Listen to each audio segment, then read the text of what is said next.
Welcome to my channel viewer. 8 forms of Lord Ganesha. Hindu శాస్త్రాల ప్రకారం కాలం యుగాలుగా విభజించబడింది. ప్రతి యుగం మానవ సమాజాన్ని ప్రభావితం చేస్తుంది మరియు దేవతల ఆధ్వర్యంలో నడుస్తుంది. రక్షించడానికి మరియు సమతుల్యతను తిరిగి స్థాపించడానికి దేవతలు వివిధ యుగాల్లో వివిధ రూపాలలో అవతరిస్తారు. ముద్గల పురాణం ప్రకారం శ్రీ గణేశుడు 8 అవతారాలు ఎత్తాడు. వక్రతుండ, ఏకదంత, మహోదర, గజానన, లంబోదర, వికట, విఘ్నరాజ, ధూమ్రవర్ణ. ఈ అవతారాలలో ప్రతి ఒక్కటి వేర్వేరు యుగాల్లో అవతరించి అసురులను సంహరించి విశ్వంలో సమతుల్యతను పునరుద్ధరించాయి. ఈ శ్రీ గణేశుడి 8 అవతారాలు లోతైన ఆధ్యాత్మిక అర్థాన్ని కలిగి ఉన్నాయి. 1. వక్రతుండ అవతారం. వక్రతుండ అవతారం. గణేశ పురాణం ప్రకారం శ్రీ గణేశుడు వక్రతుండ అనే అవతారంలో అవతరించాడు. వక్రతుండ అనే పేరు ఆయన వంకర సుండాన్ని సూచిస్తుంది. ఈ రూపం విశ్వంలోని సమస్త తత్వాలను తనలో కలిగిన దైవిక శక్తిగా భావించబడుతుంది. ఈ కథ ఇంద్రుడి ఈర్ష్యతో ప్రారంభమవుతుంది. 1. వక్రతుండ అవతారం. వక్రతుండ అవతారం. ఆ ఈర్ష్య నుండి మత్సరాసురుడు అనే అసురుడు పుట్టాడు. శివుని అనుగ్రహంతో అతడు 3 లోకాలపై ఆధిపత్యం సాధించి శివుడు, బ్రహ్మ, విష్ణువులను కూడా స్థానభ్రంశం చేశాడు. 1. వక్రతుండ అవతారం. వక్రతుండ అవతారం. ఈ సంక్షోభాన్ని పరిష్కరించేందుకు దత్తాత్రేయుడు గం అనే గణేశ మంత్రాన్ని జపించమని సూచించాడు. ఆ జపం ఫలితంగా శ్రీ గణేశుడు సింహంపై విహరిస్తూ శక్తివంతమైన వక్రతుండ అవతారంలో ప్రత్యక్షమయ్యాడు. 1. వక్రతుండ అవతారం. వక్రతుండ అవతారం. వక్రతుండుడు మత్సరాసురుని కుమారులను సంహరించాడు. ఆ తరువాత మత్సరాసురుడు తన తప్పును గ్రహించి క్షమాపణ కోరాడు. అతడు పాతాళలోకాన్ని శాంతిగా పాలిస్తానని ప్రమాణం చేశాడు. 2. ఏకదంత అవతారం. ఏకదంత అవతారం. విశ్వానికి శరీరము ఆత్మయు అయిన స్వరూపంగా ప్రసిద్ధుడైన శ్రీ ఏకదంతుడు ముషక వాహనంపై విహరిస్తూ దర్శనమిస్తాడు. ఆయన 4 చేతుల్లో ఫర్ష, కత్తి మరియు అభయముద్రను ధరించి ఉంటాడు. ఒక దంతం విరిగిన రూపం ఆయన ప్రత్యేక లక్షణం. 2. ఏకదంత అవతారం. ఏకదంత అవతారం. ఈ అవతారం శాంత స్వభావంగా కనిపించినప్పటికీ ఇది మదాసురుడి సంహారంతో బలంగా సంబంధం కలిగి ఉంది. మహర్షి చ్యవనుని నిర్లక్ష్యం వల్ల మదాసురుడు పుట్టాడు. దేవి భగవతి అనుగ్రహంతో అపార శక్తి పొందిన మదాసురుడు 3 లోకాలపై ఆధిపత్యం సాధించి అల్లకల్లోలం సృష్టించాడు. 2. ఏకదంత అవతారం. ఏకదంత అవతారం. అప్పుడు ఋషి సనత్కుమారుని సూచనతో దేవతలు ఏకదంతుడిని ప్రార్థించారు. శ్రీ ఏకదంతుడు ప్రత్యక్షమై మదాసురుడి అహంకారాన్ని చెదరగొట్టి అతని యత్నాలను విఫలం చేశాడు. చివరకు మదాసురుడు లొంగిపోయి పాతాళలోకంలో శాంతిగా నివసించేందుకు అంగీకరించాడు. 3. మహోదర అవతారం. మహోదర అవతారం. జ్ఞానం మరియు శాంత స్వభావానికి ప్రసిద్ధుడైన శ్రీ మహోదరుడు విశ్వ రహస్యాలపై సంపూర్ణ అవగాహన కలిగినవాడిగా భావించబడుతాడు.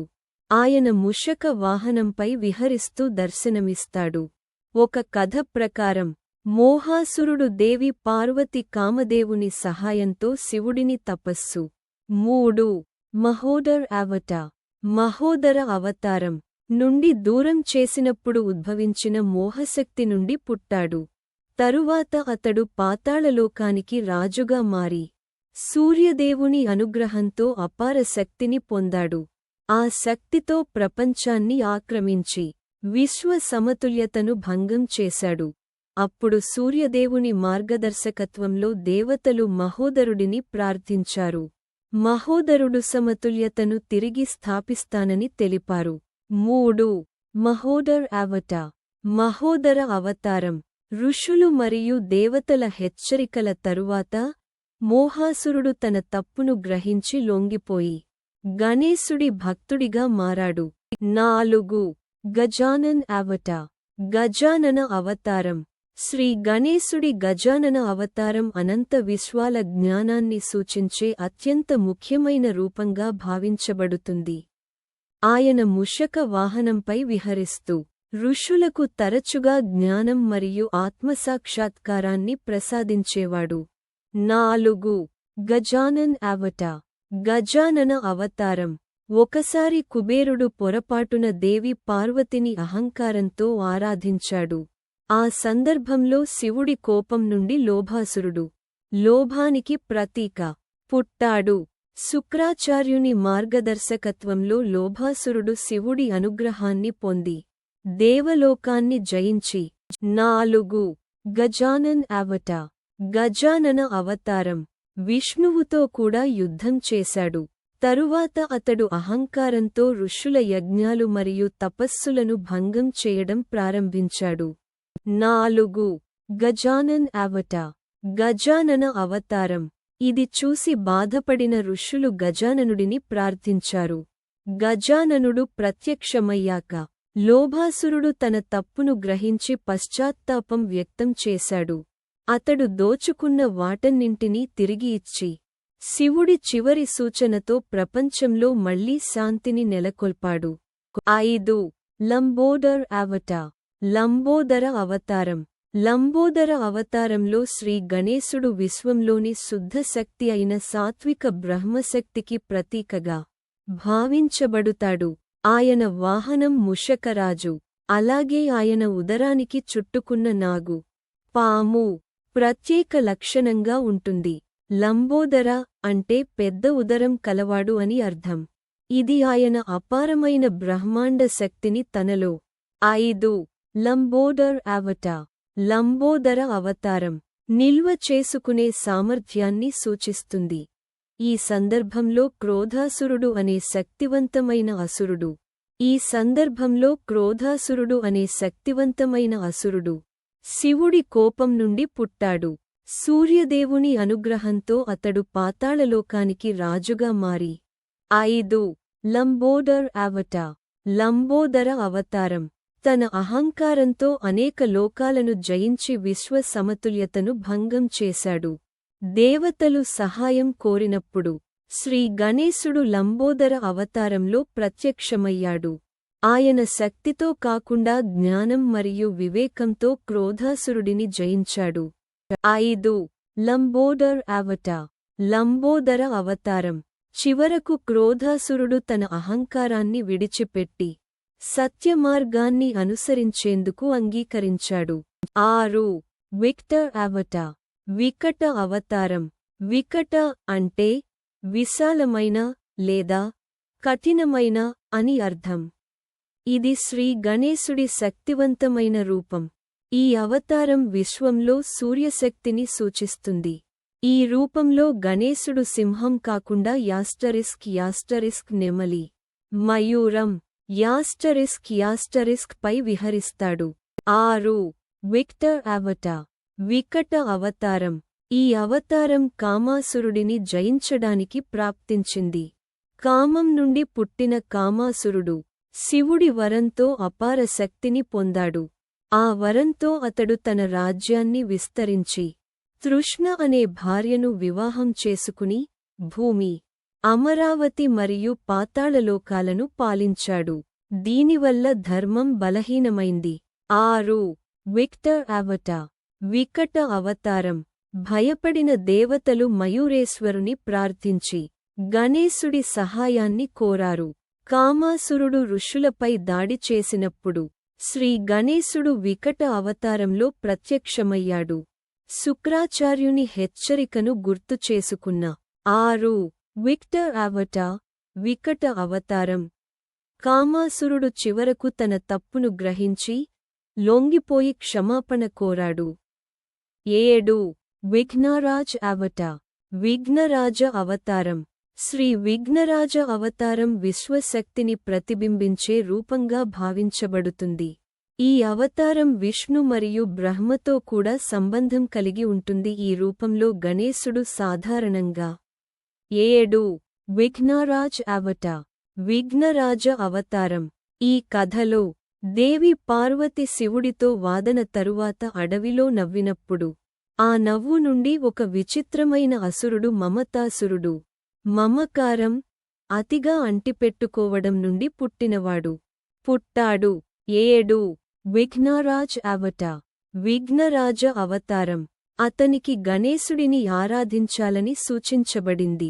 గణేశుడి అనుగ్రహంతో అతనికి శక్తి మరియు రక్షణ లభించాయి.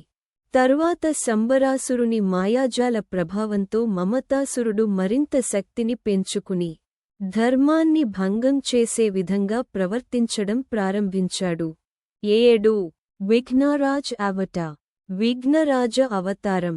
పరిస్థితి తీవ్రమైనప్పుడు విఘ్నరాజుడే రంగంలోకి దిగి దైవ న్యాయంతో మమతాసురుడి దుష్టకార్యాలను ఆపి ప్రపంచంలో మళ్లీ సమతుల్యతను స్థాపించాడు. 8 ధూమవన అవతార్ ధూమ్రవర్ణ అవతారం. శ్రీ ధూమ్రవర్ణ అవతారం దయ, కరుణ మరియు సమస్త సృష్టి హృదయాన్ని సూచించే రూపంగా భావించబడుతుంది. ఈ అవతారంలో గణేశుడు ముషక వాహనంపై విహరిస్తూ అహంకారానికి ప్రతీక అయిన అహంతాసురుడిని సంహరించేందుకు అవతరించాడు. 8 ధూమవన అవతార్ ధూమ్రవర్ణ అవతారం. అహంతాసురుడు కర్మరాజ్యానికి అధిపతిగా మారిన తర్వాత సూర్యుడి గర్వం నుండి పుట్టినవాడు. గణేశుడిని ఆరాధించి అతను అపార శక్తి పొందాడు. అలాగే ఎటువంటి అడ్డంకులు లేకుండా పాలించేందుకు వరం కూడా పొందాడు. ప్రారంభంలో శాంతిగా పాలించిన తరువాత అధర్మాధారకుడు ప్రభావంతో మరియు తన అహంకారంతో ఋషులు దేవతలపై విరోధంగా మారాడు. 8 ధూమవన అవతార్ ధూమ్రవర్ణ అవతారం. అంతేకాకుండా గణేశుడి విగ్రహాల స్థానంలో తన విగ్రహాలను ప్రతిష్ఠించసాగాడు. ప్రజలు హెచ్చరించినప్పటికీ అతను వినలేదు. చివరకు శ్రీ గణేశుడు ధూమ్రవర్ణ అవతారంలో ప్రత్యక్షమై తన పాశాయుధంతో అహంతాసురుడి సైన్యాన్ని మరియు అతని కుమారులను సంహరించాడు. 8 ధూమవన అవతార్ ధూమ్రవర్ణ అవతారం. తన తప్పును గ్రహించిన అహంతాసురుడు పశ్చాత్తాపం వ్యక్తం చేసి దోచుకున్నదాన్ని తిరిగి ఇచ్చి పాతాళలోకానికి వెళ్లి శాంతిగా జీవించేందుకు అంగీకరించాడు. తరువాత మళ్లీ గణేశుడి భక్తుడిగా మారాడు. ఈ 8 అవతారాలు మనలో ఉన్న చెడు గుణాలను సూచిస్తాయి. గణేశుడిని భక్తితో ఆరాధిస్తే 1 మన లోపాలు తొలగిపోతాయి. 2 మనసుకు శాంతి కలుగుతుంది. 3 జీవితం సక్రమంగా సాగుతుంది.